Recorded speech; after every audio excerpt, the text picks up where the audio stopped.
নতুন বছরে নতুন স্বপ্ন, উদ্যম ও প্রত্যাশা নিয়ে প্রবাসীদের সঙ্গে বাংলা বর্ষবরণ, বৈশাখী মেলা ও সাংস্কৃতিক উৎসব করেছে মিশরের বাংলাদেশ দূতাবাস।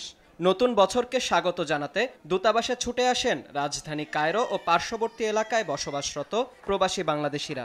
তাদের সঙ্গে শুভেচ্ছা বিনিময় করেন বাংলাদেশের রাষ্ট্রদূত সামিনা নাজ। আমার দেশের কৃষ্টি সংস্কৃতি, আমার দেশের যেটা হেরিটেজ এবং আমাদের যেটা প্রথা, ওটা তো অবশ্যই বিদেশে আমাদেরকে তুলে ধরতে হয় এবং ধরি। আমরা চেষ্টা করি বিশেষ বিশেষ দিবসগুলোতে, যেমন আজকে বাংলা নববর্ষের প্রথম দিন, সেটি আমরা বিদেশেও যাতে আমরা সেই উৎসবটাকে তুলে ধরতে পারি, খুব পজিটিভ একটা স্পিরিট তুলে ধরতে পারি।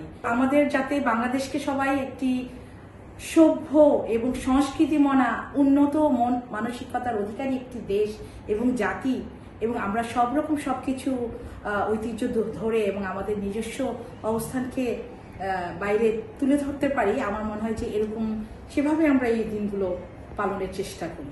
বৈশাখের প্রথম বিকেলে বৈচিত্র্যপূর্ণ দেশীয় পোশাক, সাজসজ্জা, ভোজন রসিক বাঙালির প্রিয় পিঠা পায়েসের আয়োজন আর সাংস্কৃতিক অনুষ্ঠানে আনন্দমুখর হয়ে ওঠে দূতাবাস প্রাঙ্গণ।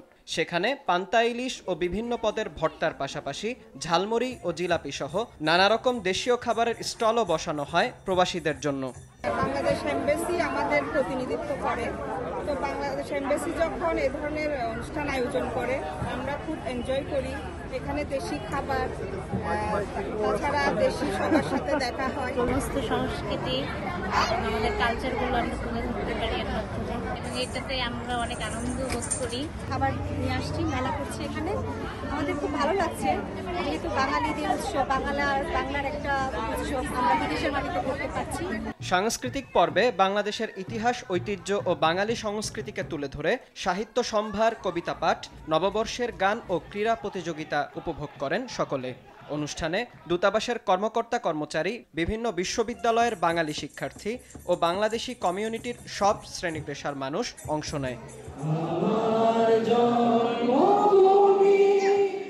বিনিয়ামিন, RTV।